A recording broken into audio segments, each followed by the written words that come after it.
Ini contoh saja. Atha bin Abi Rabah ini teman-teman sekalian punya banyak kisah, banyak kisahnya dan unik-unik kisahnya gini. Tapi salah satunya adalah Atha bin Abi Rabah ini pernah satu waktu dikeluhkan, datang orang-orang Mekah mengeluh pada beliau. Keluhan-keluhan banyak sampai kepada beliau. Maka Atha bin Abi Rabah niat mau datang menuju ke khalifah. Khalifah didatangi waktu itu. Datanglah Atha bin Abi Rabah, dia naik keledai sampai ke depan istananya khalifah. A'udzu billahi minasy syaithanir rajim.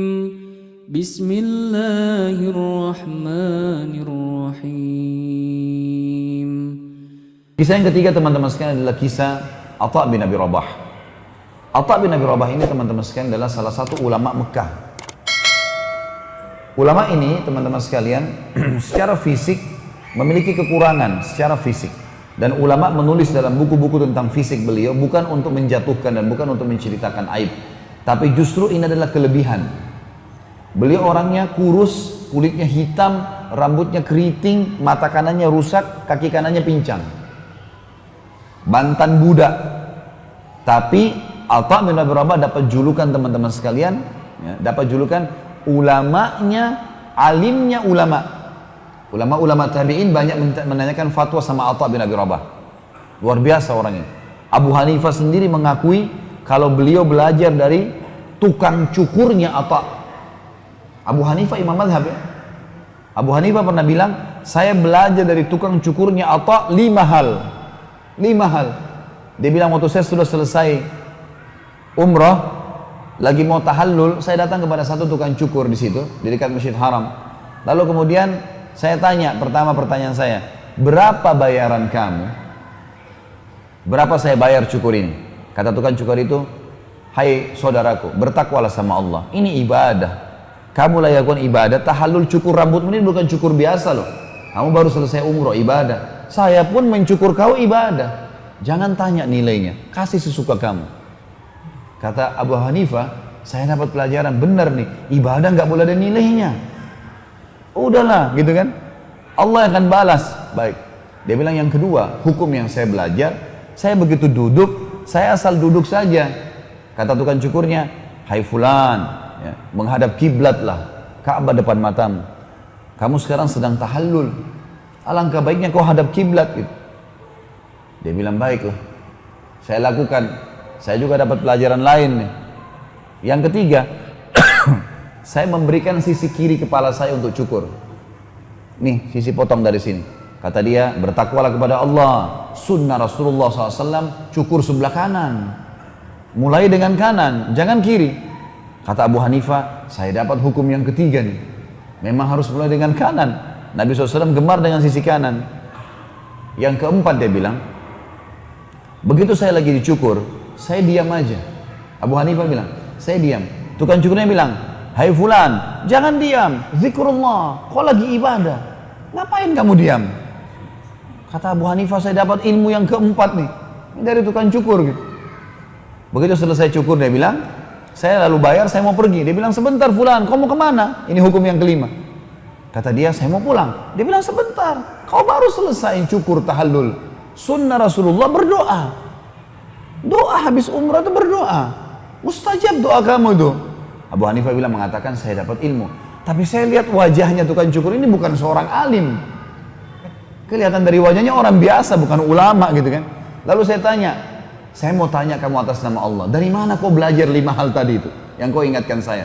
Dia bilang, dulu waktu saya mencukur Atha bin Abi Rabah, Atha bin Abi Rabah ngajarin saya itu. Atha bin Rabah sudah meninggal nih. Abu Hanifah belajar 5 fikih masalah tahallul, di tahallul gara-gara tukang cukurnya Atha. Bayangin luar biasanya berkahnya ilmunya Atha itu. Atha sudah meninggal nih. Ini contoh saja. Atha bin Abi Rabah ini teman-teman sekalian punya banyak kisah, banyak kisahnya dan unik-unik kisahnya gini. Tapi salah satunya adalah Atha bin Abi Rabah ini pernah satu waktu dikeluhkan, datang orang-orang Mekah mengeluh pada beliau. Keluhan-keluhan banyak sampai kepada beliau. Maka Atha bin Abi Rabah niat mau datang menuju ke khalifah. Khalifah didatangi waktu itu. Datanglah Atha bin Abi Rabah, dia naik keledai sampai ke depan istananya khalifah.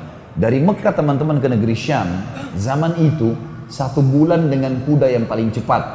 Kan ibu kotanya Khilafah Umayyah waktu itu Damaskus, ibu kota Syria. Dari Mekah ke Damaskus ini 1 bulan dengan kuda tercepat. Dia naik keledai bisa 2 bulan. Dia pergi ke istananya Khalifah untuk menyampaikan masalahnya muslimin.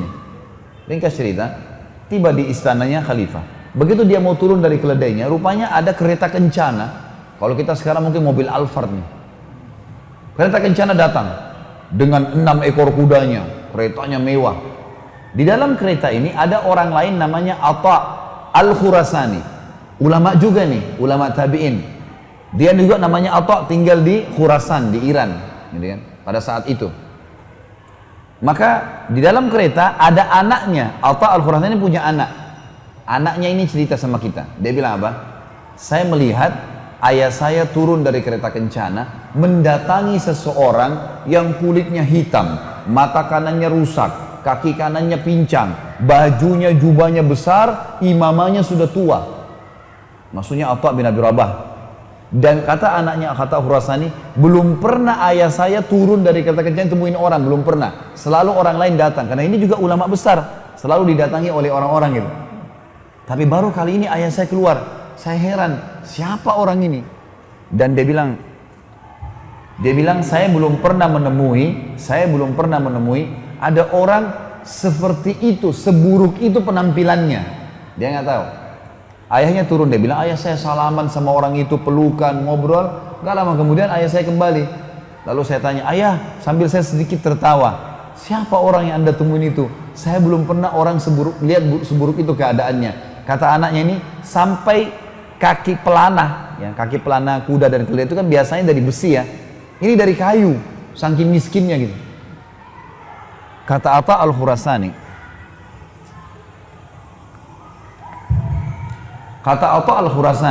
hai anakku, hati-hati dengan lisanmu.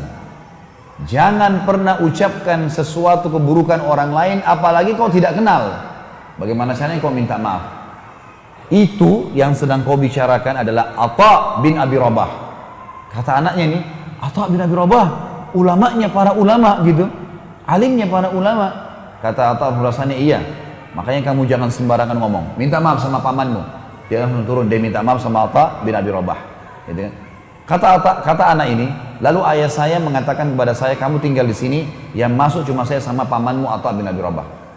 Masuklah mereka, sampai keluar nih. Waktu keluar dari istana Khalifah, si anak ini nunggu berita. Dia bilang, ayah, sampaikan kepada saya apa yang terjadi di dalam istananya Khalifah dengan kalian berdua nih.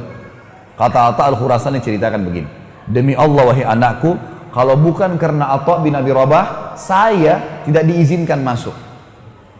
Begitu masuk pintu gerbang, pintu utamanya istana, dilihat Atha bin Abi Rabah, pertama kali dalam sejarah khilafah kerajaan Islam, khalifah berdiri menyambut orang. Selama ini khalifah duduk, walaupun alim ulama datang, salaman sama dia. Ini waktu Atha bin Abi Rabah masuk, khalifah, waktu itu kalau tidak salah Al-Walid namanya, berdiri, kemudian datang kepada Atha bin Abi Rabah di pintu. Lalu salaman dengan Atha bin Abi Rabah, orang-orang sekitarnya khalifah ini tidak tahu siapa orang ini. Karena zaman dulu nggak ada foto, orang nggak tahu, cuma dengar nama. Gitu kan. Lalu dia bilang, Khalifah mengatakan kepada Atha Al-Khurasani, silakan duduk, disuruh duduk di satu kursi buat tamu gitu kan. Lalu Atha bin Abi Rabah juga mau duduk, si Khalifah pegang tangannya. Ini sambil pincang jalan, sambil dipegang tangannya. Orang-orang semua lihat siapa orang ini. Penampilannya sederhana sekali, matanya buta sebelah kanan, kakinya pincang. Lalu kata Khalifah, hahuna ya Aba Muhammad, kesini wahai ayahnya Muhammad. Ditarik tangannya. Ayahnya Muhammad julukannya Atha bin Abi Rabah, karena anak pertamanya namanya Muhammad. Dia bilang lalu terus saja Khalifah memegang tangannya Atha bin Abi Rabah sambil mengatakan hahuna Aba Muhammad, kesini ayah Muhammad, jangan duduk di sana. Terus sampai Al-Walid bin Abdul Malik mendudukkan Atha bin Abi Rabah di singgasananya, duduk bersebelahan. Waktu duduk bersebelahan teman-teman sekalian, Khalifah duduk di sebelahnya Atha, lalu kata Khalifah, ada apa wahai ayahnya Muhammad? Ada hajat, ada sesuatu? Kata Atha, iya wahai Amir Mu'minin, ada banyak hajat muslimin. Kata Khalifah, apa itu? Silakan sampaikan. Kata Atha, yang pertama, penduduk Mekah, tetangganya Allah, dan penduduk Madinah, tetangganya Rasulullah Sallallahu Alaihi Wasallam. Kenapa dia bahasakan ini? Karena di Mekah kan ada Ka'bah. Dalam bahasa Arab teman-teman, semua yang bersebelahan sama rumah kita namanya tetangga. Maka bahasa santunnya apa? Orang Mekah itu semua tetangganya Allah loh. Karena ada Ka'bah di sana. Di Madinah ada rumah Rasulullah SAW. Semua penduduk Madinah berarti tetangga Rasulullah. Terlambat ataya mereka. Ataya ini teman-teman adalah pemberian yang dikasih oleh pemerintah dari keuntungan pemerintahan, dikasih kepada orang-orang. Lalu kata Amir Mu'minin, baiklah, ataya bin Umayyah maka terlambat. Hai Gulam, dipanggil sekretarisnya, catat, segera berikan atayanya penduduk Madinah dan Mekah. Baik. Apalagi ayahnya Muhammad, mujahidin yang sedang berperang di perbatasan antara muslimin dengan orang kafir. Mereka telat gajinya.